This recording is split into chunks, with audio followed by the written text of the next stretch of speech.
Welcome, UCL fans, to the top 20 Pokemon countdown. Now, I've been keeping track of the entire season of the UCL by their knockouts, how many times they've been knocked out themselves, as well as a lot of other, how many times they've been in battle. So we're going to go over the top 20 Mon performances during the regular season. So any of the teams that made it into the playoffs, their Pokemon do not count. Any knockouts that occurred while in the postseason won't count. So we're going to go ahead and start off the number 20 slot from the New York Yankees. From their first RU pick is Jolteon.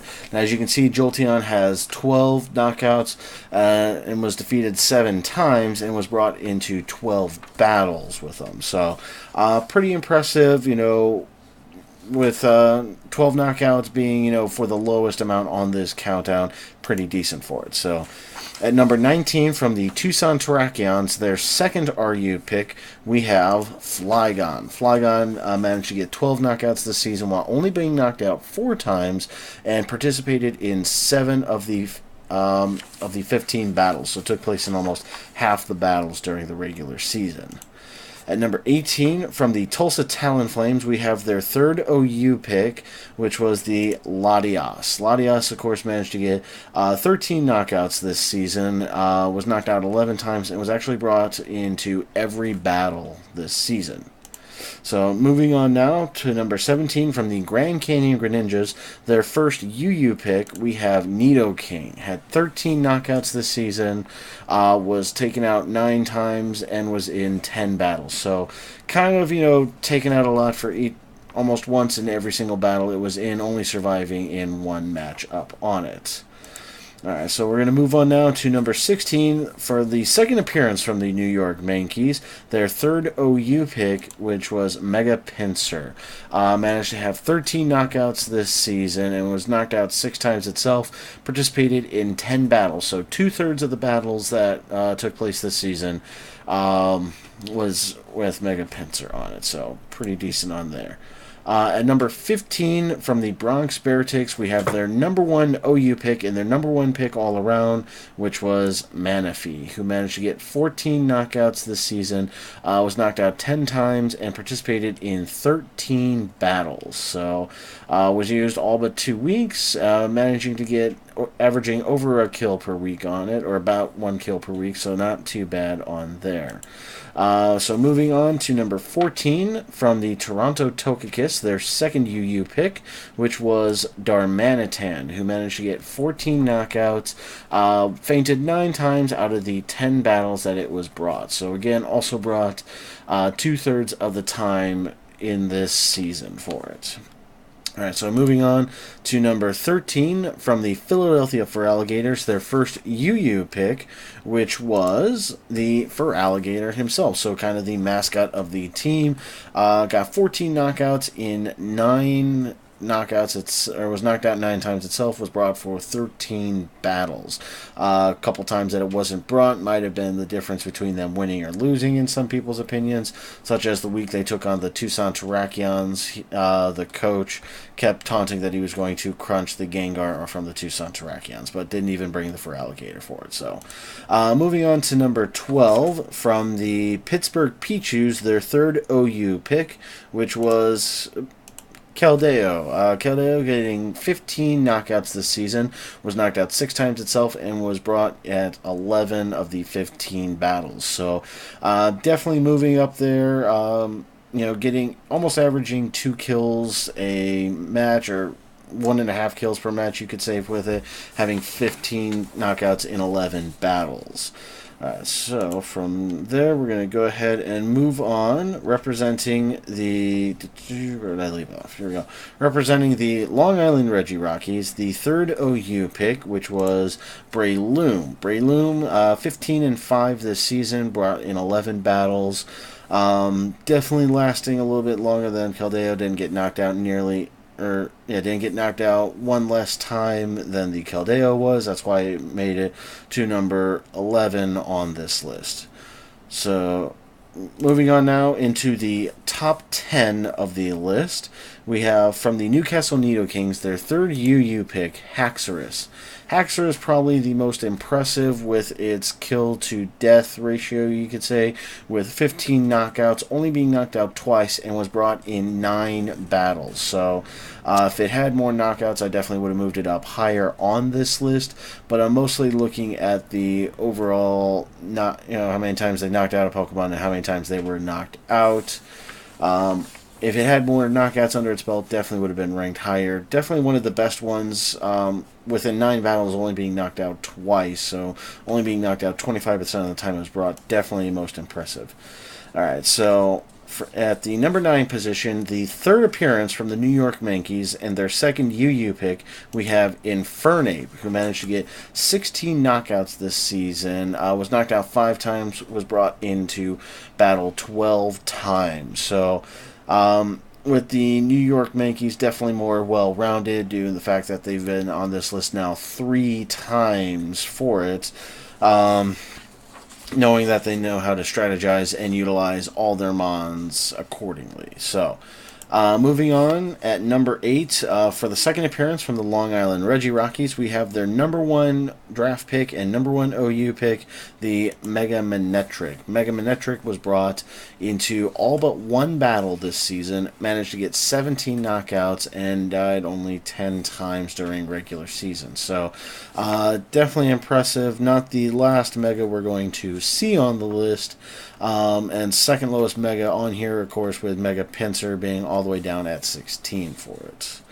Alright, moving on, we have at number 7, and this is a mon that could have potentially placed higher if it weren't for the fact the coach dropped out with about a month left in the season, and that is from the Durham Druddigons, their number 1 pick and number 1 OU pick, the Mega Charizard X. Mega Charizard X in 10 battles. I think it was brought to every battle, maybe all but 1 before it.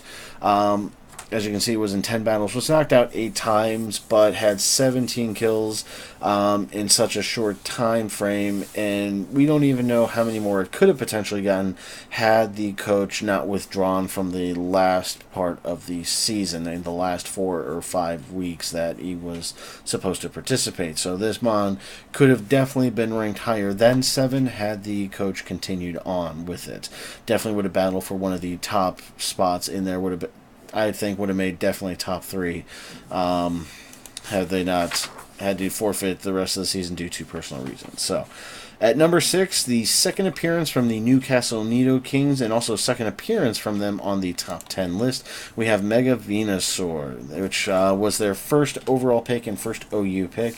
17 knockouts, was knocked out 8 times, was brought into every week except for 1. Definitely doing a lot of damage in it. And we still have, I think, we still have 1 more Mega left on this list, but second highest ranked Mega overall with them. Moving on, we're getting in now to the top 5. So, for number 5, the second appearance on this list from the Tulsa Talonflames, their second UU pick overall, we have salamence. 19 kills, was knocked out 9 times, so took out twice as many mons than it was knocked out itself. Was brought in 13 out of 15 battles with it. Definitely did a lot of good, swept a couple times I believe with it, and was always one of the scarier mons that was brought whenever the Tulsa Talonflames played a match. Moving on to number 3 from the Pittsburgh Peaches, their second appearance on this list.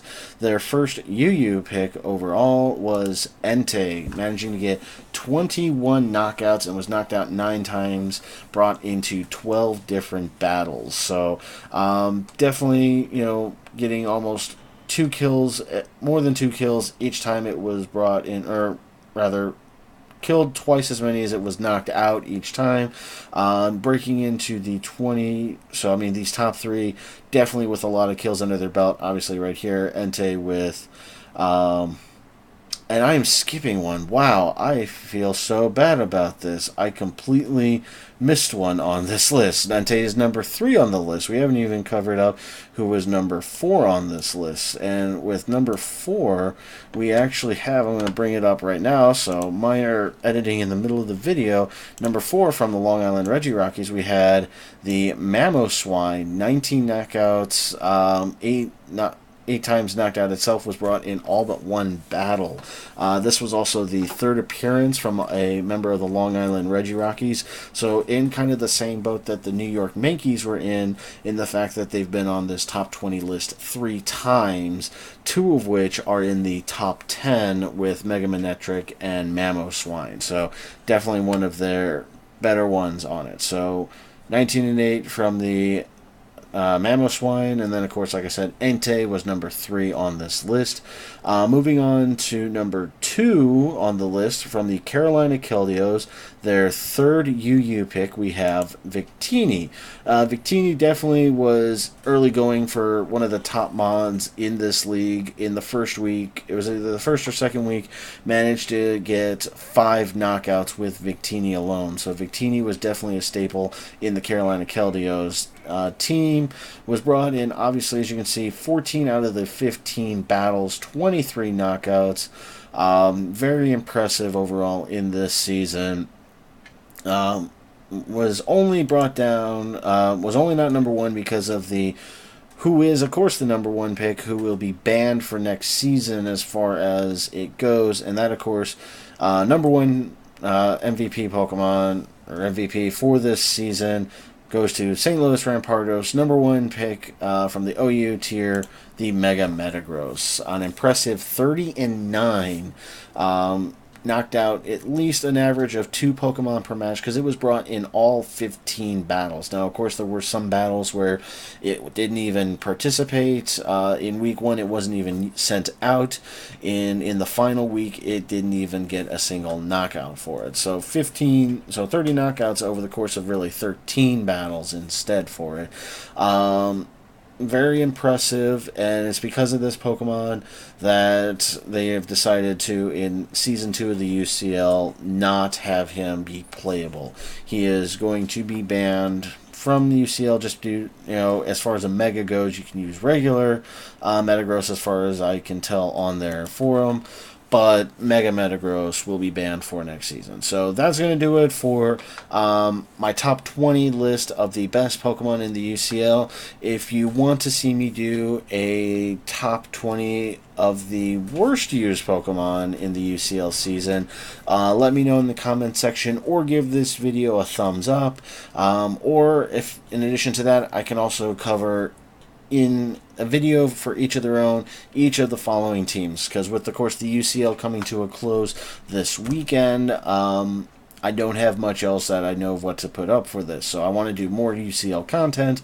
And of course, if you enjoy these content videos that I've been producing for the UCL and you want to see me become an official member of the UCL staff as far as like putting out update videos and news information like this, tweet out them. I'll have the UCL Twitter down in the description. You can also follow me on Twitter if you'd like. Like I said, if you did enjoy this, just leave it a thumbs up and let me know what other kind of UCL videos you all want to see. This video was, of course, inspired by somebody who did comment on a video early on saying that they wanted to see me do like a top overall via MVP list for it. So thank you all very much for watching. I hope to be back again soon with some more UCL videos.